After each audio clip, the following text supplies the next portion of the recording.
Welcome back to The Legal Take, the law behind the headlines. I'm your host, Andrea, and today we're diving into one of the most controversial, politically charged, and heavily litigated transparency fights in recent history: the legal battle over the Epstein Files. For years, the public has demanded answers. Victims have demanded accountability, and the Justice Department has largely stayed silent. But recently, a series of lawsuits, court rulings, and even new federal legislation have pushed this fight into the spotlight. And the legal questions surrounding it are far more complex than most people realize. Today we're going to break down why so many Epstein records remain sealed, the Freedom of Information Act lawsuits forcing the DOJ to release documents, the court's refusal to unseal grand jury transcripts, the newly passed Epstein Files Transparency Act, and what might or might not ever become public. Let's get into it.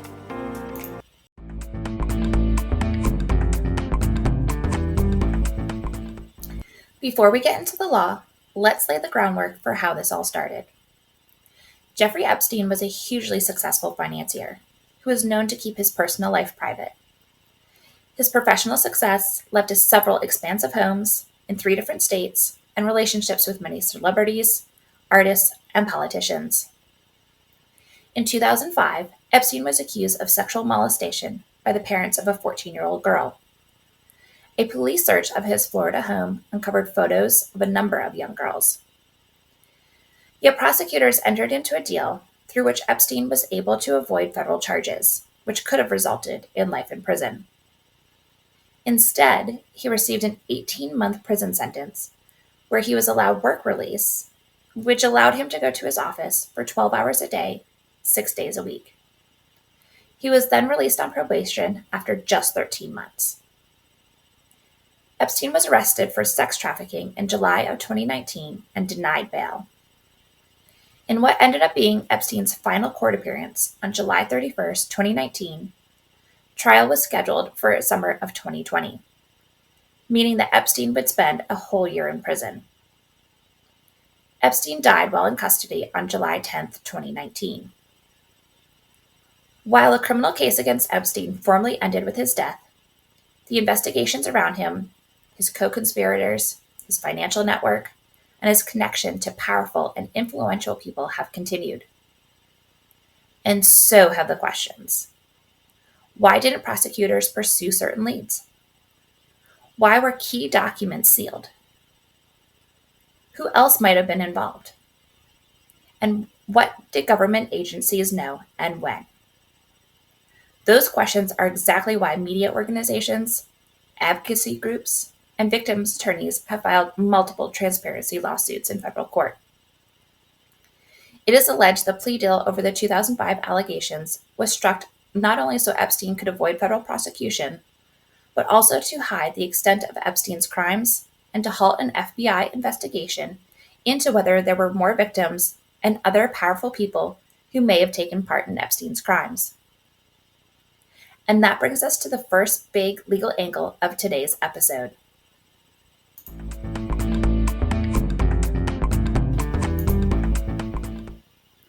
The Freedom of Information Act, FOIA, is the law that allows the public to request federal records. In theory, it's simple. You request documents, the government gives them to you, unless they fall under one of 9 legal exceptions. But in practice, nothing is simple with FOIA. And with Epstein, absolutely everything is complicated.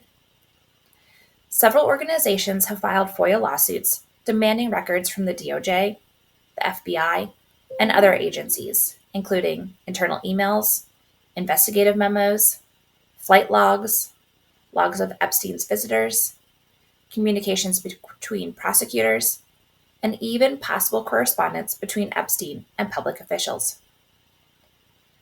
And here's where things get interesting. The Justice Department admits it has responsive documents, but they haven't released them. Instead, the DOJ is arguing that many of these records fall under exemptions for ongoing investigations, law enforcement techniques, interagency deliberations, personal privacy, and grand jury secrecy. And FOIA exemption battles can take years. One of the biggest lawsuits right now comes from Judicial Watch, which is pressing the DOJ to release investigative files. Check out this clip from April with Judicial Watch's president. Folks, the nonprofit organization Judicial Watch has filed a major federal lawsuit against Attorney General Pam Bondi and the DOJ for refusing to release the Epstein client list. The lawsuit alleges the Trump administration is violating the Freedom of Information Act. Judicial Watch wants the court to force the DOJ to release all relevant records. Joining me now, President of Judicial Watch, Tom Fitton. Sir, it's great to see you. In February, the DOJ released roughly, 200-page document related to Epstein. The White House put on a big show of this with social media influencers there, but it really provided no big revelations. The president has ordered these files to be released. How can DOJ refuse to follow those orders, number one? And what about the potential violations of the Freedom of Information Act that you articulated in your lawsuit? Yeah, it was a simple request. We said, give us the Epstein records. Chris, we asked the Justice Department and the FBI also for records, Kash Patel's office and Attorney General Bondi's office for records about that whole screw-up of a release where it was revealed that there may have been FBI interference or some other interference in the review of the document. And when we asked for the records under law, we gave them more than enough time, more time than even the law necessarily calls for, to respond to us. We've got no response. And in my view, this is the best way to get the information to the American people in a trustworthy fashion, because through the FOIA process, you get the documents. They are required typically to tell you what documents you're not getting. If they're withholding anything, what they're withholding and why, some detail there, where the records were, who did the search, what was searched, all essential to reassure the public that we're getting everything that's possibly to be gotten on this Epstein scandal. Not only the client list, but even going back to the circumstances of his death. Lots of questions remain about these various issues. I have my own reasons, but why do you think the Epstein information should be released? Because it was a scandal. It was a powerful person who seemingly got away with serious crimes connected to powerful individuals. It's not just an American scandal, it's an international scandal. The poor Queen of England was having to deal with her son, Prince Andrew, getting caught up in this abuse, it looks like.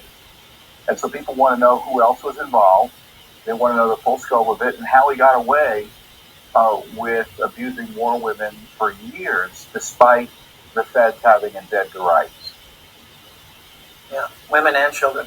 Another major lawsuit comes from Democracy Forward, which is suing the DOJ and FBI for internal communications about Epstein, especially any communications involving high-level officials.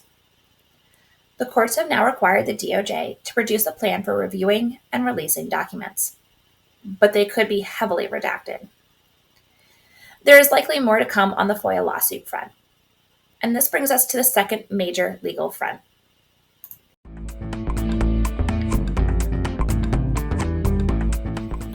One of the biggest developments came when the Justice Department made an unusual request.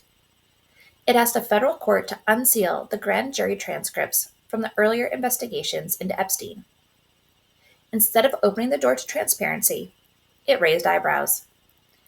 Typically, it's outside parties asking for grand jury disclosure, not the government.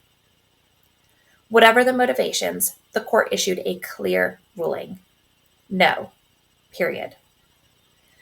The federal judge that rejected the DOJ's request to unseal the grand jury materials cited the following reasons: the strong historical protections around grand jury secrecy, the privacy rights of victims, and the potential for ongoing harm if those transcripts became public. Grand jury secrecy is one of the most shielded areas of criminal law.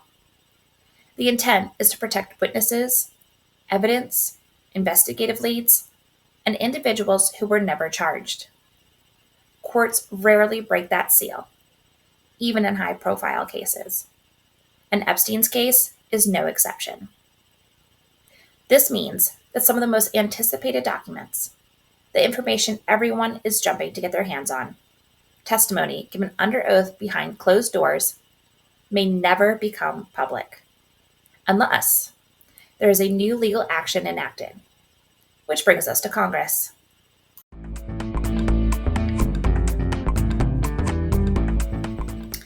In response to public pressure and frustration with the DOJ's slow process, Congress has passed the Epstein Files Transparency Act. On November 18, 2025, the House of Representatives voted 427 to 1 to pass the bill. Immediately the next day, the Senate passed the act by unanimous consent, meaning there was no roll call vote or objections raised. President Trump signed the bill into law the very same day, as he promised he would.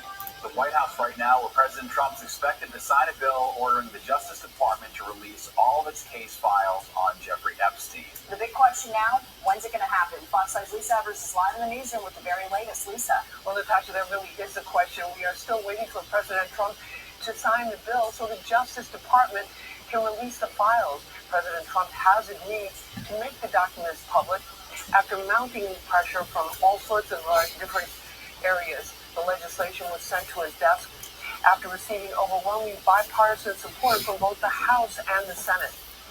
Now convicted sex offender and pedophile Jeffrey Epstein took his life in a federal Manhattan detention center while awaiting trial on federal sex trafficking charges. So the public and the media never got to see any of the evidence from the case in open court. After President Trump signs the bill, the Justice Department has 30 days to release the unclassified materials, including travel and financial records, emails, and interview transcripts. The Epstein Files Transparency Act requires the Attorney General to release all unclassified records, documents, communications, and investigative materials related to Epstein, and to justify any redactions made. It also requires a provision of an unredacted list of all government officials and politically exposed persons named in the files to the House and Senate Judiciary Committees. This is the broadest transparency mandate related to Epstein we've ever seen. But there's a catch.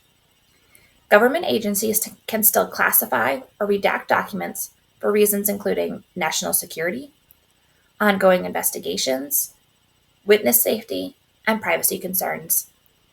So while the Act forces the DOJ to release documents, it doesn't guarantee the public will see them unfiltered, and may not ever see the information they are after if it is deemed classified.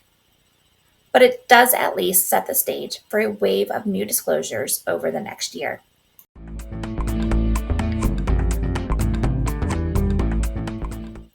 Let's talk realistically about what might be released and what likely won't.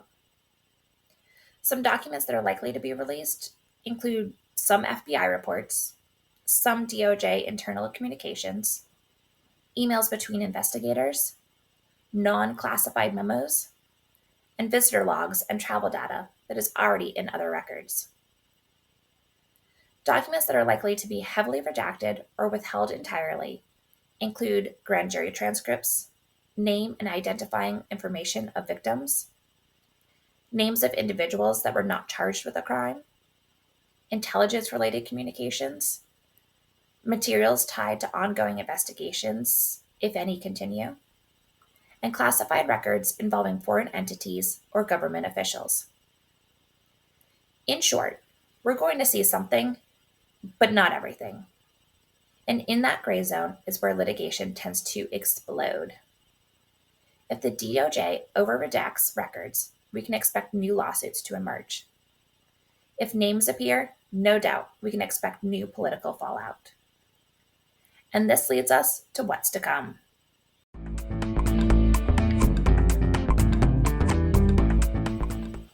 Here's what to watch in the coming months.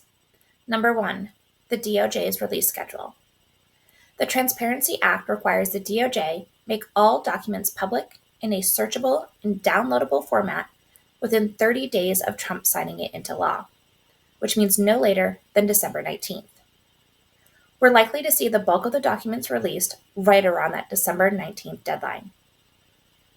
Number 2, new lawsuits. If disclosures are slow or heavily redacted, expect immediate FOIA challenges.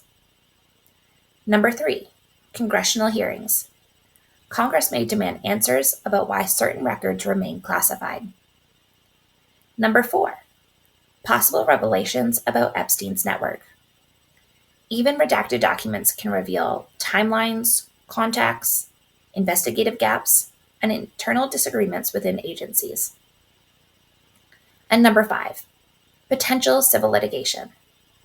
If newly released records identify additional wrongdoing, even indirectly, more victims may be able to pursue claims. These are not just salacious details. They involve questions of government accountability, transparency, and how our justice system handles powerful offenders. And that's why this case is so pertinent and far from over.